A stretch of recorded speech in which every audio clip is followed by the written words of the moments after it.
how do you view the play-in tournament for the Nets? Is it a good thing that they have this kind of playoff-style winner-go-home almost game before the playoffs, and if they lose, they actually have a winner-go-home game? Well, it's the closest we get to a little bit of NCAA tournament feel to it, right? Now, these two teams tonight, fortunately, you lose, you have another shot here, and I expect Brooklyn to win the game. But look, if you're going to go into a situation like this, you're better off having two guys on your team that are going to embrace pressure. Nobody likes this environment more than these two guys. Kevin Durant, Kyrie Irving, they've proven it time and time again.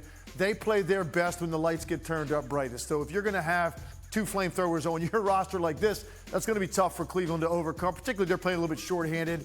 Jarrett Allen is a guy that's critical with his rim protection. You could certainly use him in a game like this, although I do think that lineup they played all year with 3 7-footers, it's so non-traditional.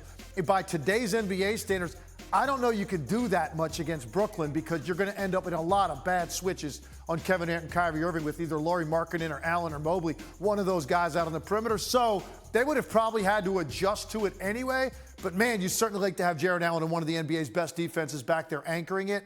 Garland's got to be great, and then they're going to have to get some unexpected big-time contribution from somebody tonight for the Cavs to win this game. But if not, like I said, you get one more shot against the winner of that Hawks-Hornets game. They're going to have to get someone in foul trouble, either KD or Kyrie or both, right? Or how do they win this game? If those and Nick, the thing about Kyrie that strikes me, like Kevin Durant's just going to get his. There's nothing you can do. Kyrie strikes me as a guy who needs a larger cause than himself. He needs to feel attached to it to bring out the best in him.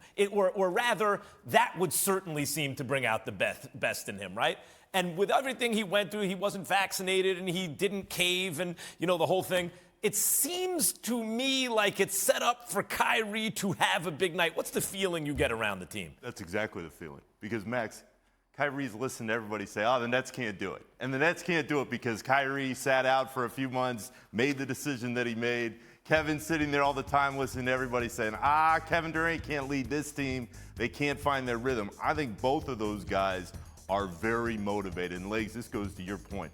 They said it wasn't a Game 7, but it's a Game 6. And they feel that they need to take care of business tonight because if they win tonight, they get 4 days off before that series in Boston would start. So I think they know that if they make it happen, everybody will start to go, all right, maybe there's a chance. Yeah, they're up 3-2, and it's a Game 6. Of course, if they lose, they got to play another team in Game 7. Legs, okay, you mentioned the flamethrowers, Kyrie and KD. You mentioned Garland. What other players in this game are X factors? Yeah, if we take it into consideration and take for granted, let's say those three guys all play really well offensively, which I think they're all going to. I think it's going to come down to some guys making some shots to take pressure off of them, particularly I think when you look at the Nets, Curry and Patty Mills. This is why you get a Patty Mills. 90 playoff games under his belt. He's been in this situation time and time again when he was playing in San Antonio.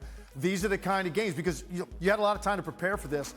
You're going to get Brooklyn. You're going to throw some stuff at Kevin Durant and Kyrie Irving with blitzes, hitting them out on the floor. The ball's going to be taken out of their hands as much as you can, and that means that first pass, that second pass, it ends up in the hands of a shooter. Those are two key guys. And then I could say the same thing about Cleveland. Lauri Markkanen has to be great in this game. And then, how about Kevin Love? Talking about a guy that's been on a big stage a lot. He's capable. Sixth man of the year? Just had a 30-point triple-double in like 15 minutes the other night. Kevin Love is a guy that can show up big time in a game like this. And like I said, they're going to have to make 12 to 15 threes, I think, to have a chance. And they don't have Joe Harris's defense, but he was supposed to also hit shots, and he didn't last year. Seth Curry, though, someone like that guy can hit some shots. No question about it. He missed his last game with a wrist, but he's back, it looks like.